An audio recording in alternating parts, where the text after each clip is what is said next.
If you're not sure of how to begin your renovation, go to Home Trust. Home Trust is Singapore's leading renovation platform that matches homeowners with trusted interior designers. On the main page, simply click the Get Recommendations feature and answer a few simple questions to get matched with reputable IDs. From there, you can check out their portfolios and take a look at their reviews. Did you know that Home Trust do not delete negative reviews? This is where Home Trust stands out, by providing the promise of trust and transparency to homeowners like ourselves. If you want to know more, make sure you visit their website at hometrust.sg. Hi everyone!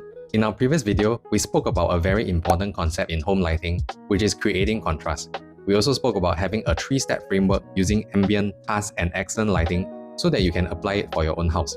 If you haven't done so, please check out that video before this one. This video is part 2 of our home lighting guide, where we talk about what to look out for when buying your lighting. First, let's talk about color temperature. For most houses in our parents' generation, white light is often preferred. But if you look at the European countries and US, they usually use warm light.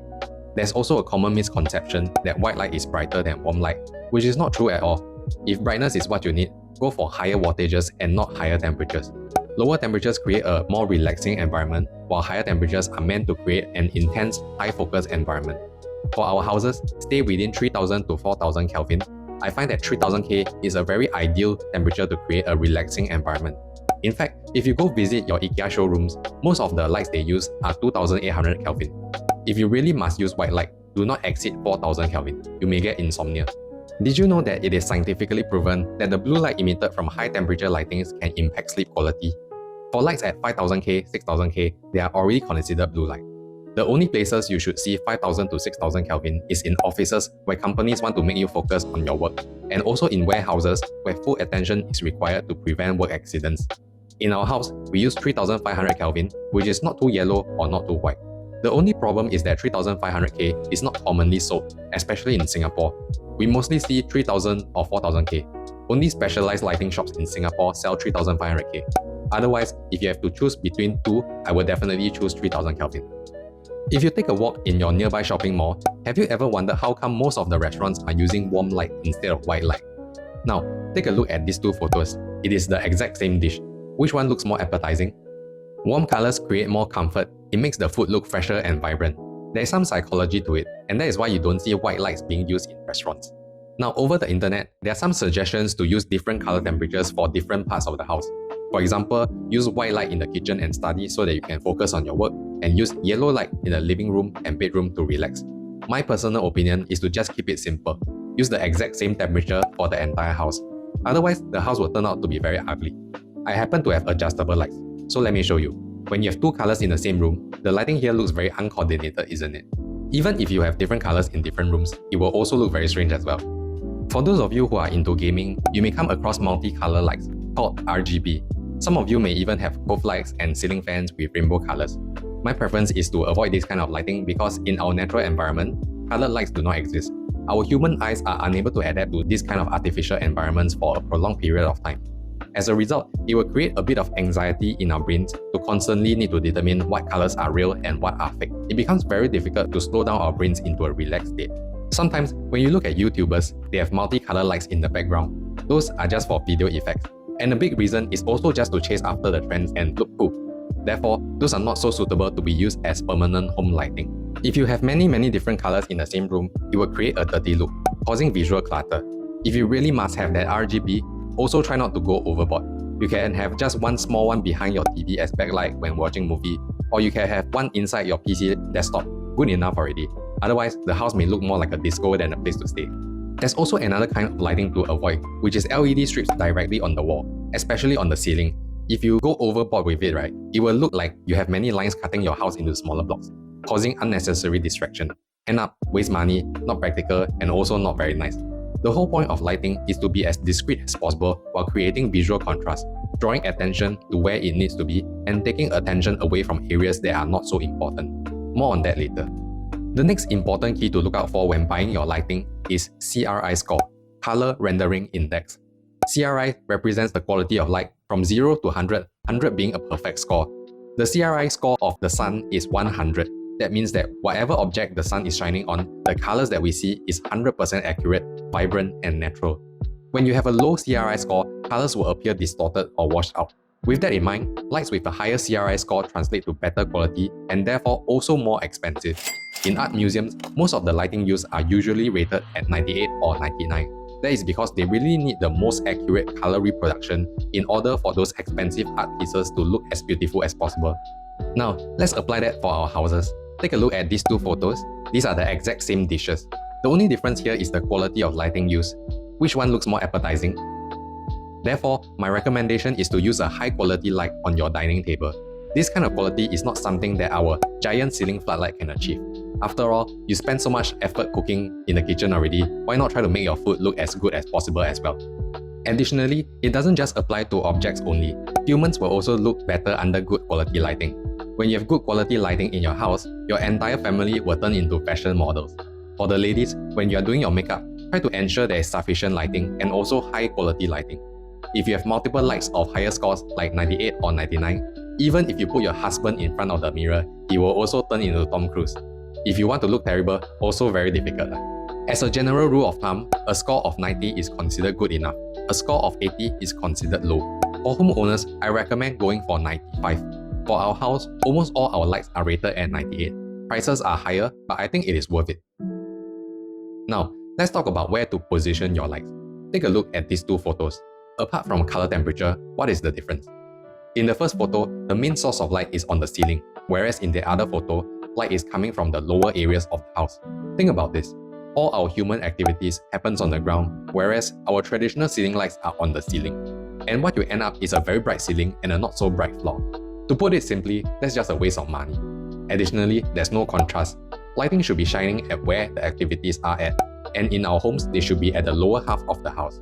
Remember in my previous video, we mentioned that the human eyes will be drawn towards brighter areas and avoid darker areas. The more you look into the ceiling, the more you'll feel that your house is shorter. If you look at these two photos, don't you think that the ceiling is taller for the second photo? In fact, you can completely not have any lights on the ceiling and just rely on floor lamps. This is a video I took a few years ago in a 5-star hotel in Malaysia. There's absolutely nothing on the ceiling, but yet it still looks very nice, isn't it? With that being said, our focus here is the light and not the lighting fixture.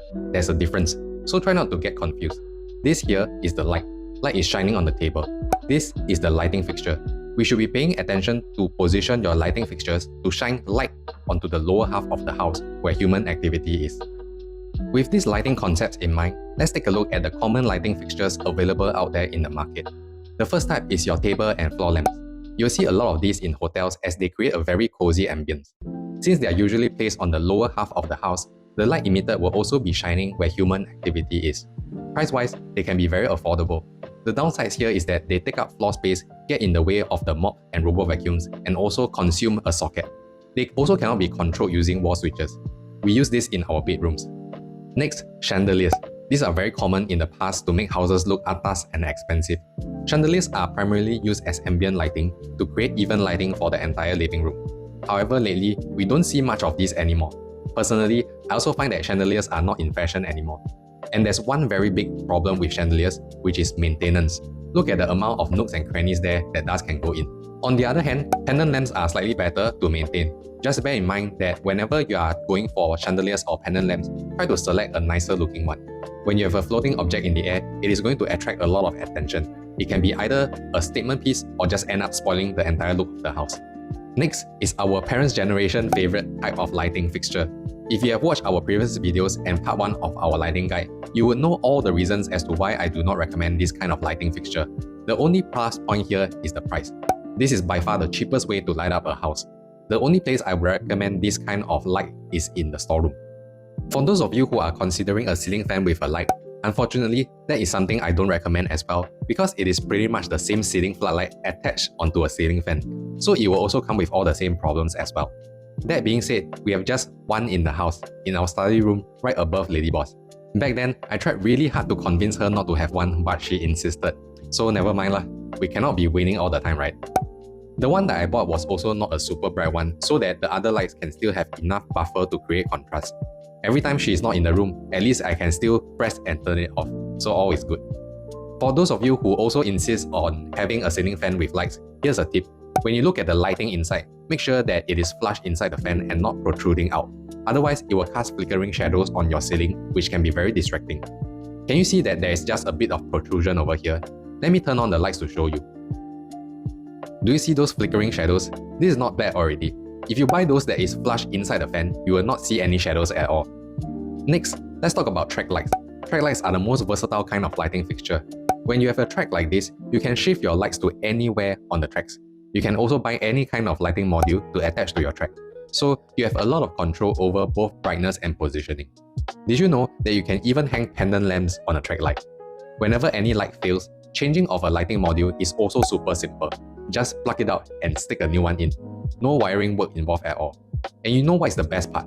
The entire thing only requires one lighting point. Whereas for others like ceiling fans, spotlights, pendants, your electrician will charge you one lighting point per fixture. Now, is there no downside to track lights? There is. The track itself creates a lot of visual clutter on your ceiling. So try not to go overboard with track lights, otherwise it will also cut your ceiling into smaller chunks.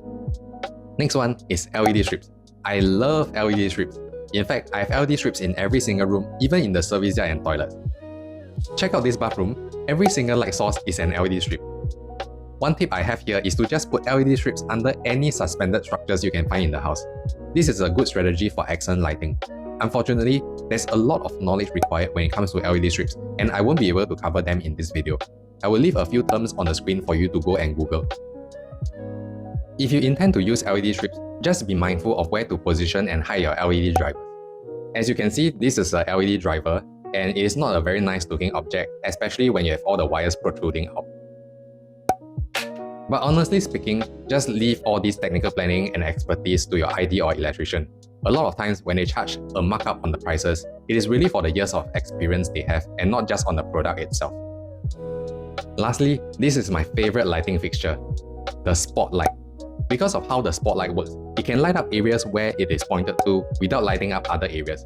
As compared to the other lighting fixtures, the moment you turn it on, it will light up the entire area. Because of this property, spotlights are very suitable for creating contrast, creating brighter and darker areas. Check out this photo of Mr. Bean. The spotlight is shining on him because he is the star of the show. Similarly, you can also think about which areas you want to draw attention towards. That being said, in order to use the spotlight well, a bit of knowledge is required. And so in the next video, I shall do a dedicated video just on spotlights, what to look out for and how to use it correctly. Now before I end off this video, I hope that you like this kind of educational content.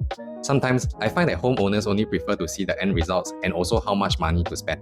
The process and knowledge in between is often uninteresting. So as I was producing this video, I also wonder if this kind of thing is too technical and how to simplify it down. Therefore, let me know in the comments what kind of content you prefer, and I will also try to adjust accordingly. Otherwise, we shall see you in the next video. Bye!